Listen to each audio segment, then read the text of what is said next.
भारत, जिसे युवाओं का देश कहा जाता है।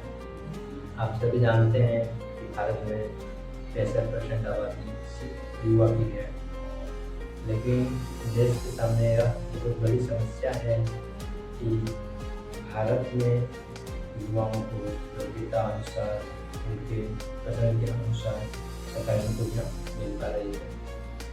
भारत के भविष्य को अंधेरे में धकेला जा रहा है और भारत के सामने यह सवाल, देश में जब यूपीएससी का एग्जाम होता है तो फिर एक सीट पे 1000 स्टूडेंट फॉर्म भरते हैं।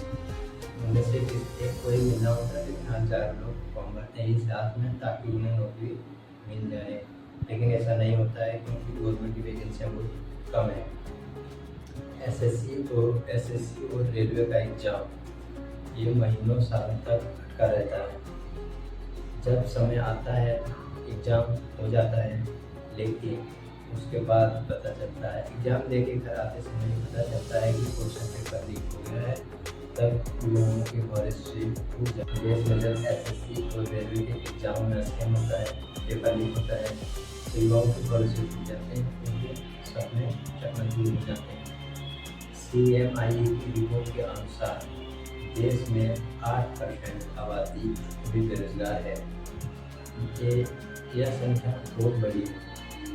देखने में तो छोटी लगी, लेकिन ये संख्या बहुत बड़ी है। प्रत्येक 100 में से 8 युवा बेरोजगार हैं। आज देश में इंजीनियर किया हुआ एक युवा चाय बेचने को मजबूर है, मास्टर डिग्री देने वाले युवा रिक्शा चलाने को मजबूर है और सरकारी नौकरियों के इंतजार कर रहे उस लाखों युवा उनमें अपनी उम्र को पार कर बेरोजगार ही बैठे हैं।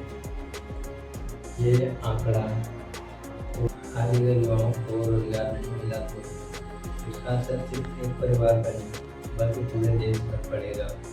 युवा हताश होते हैं और समाज में अपराध बढ़ जाता है, विकास रुक जाता है।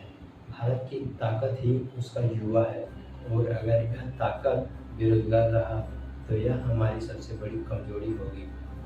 अब सवाल यह है कि भारत युवाओं को उनका हक दे पाएगा या फिर देश बेरोजगारी के आग में जलता हुआ दिखेगा।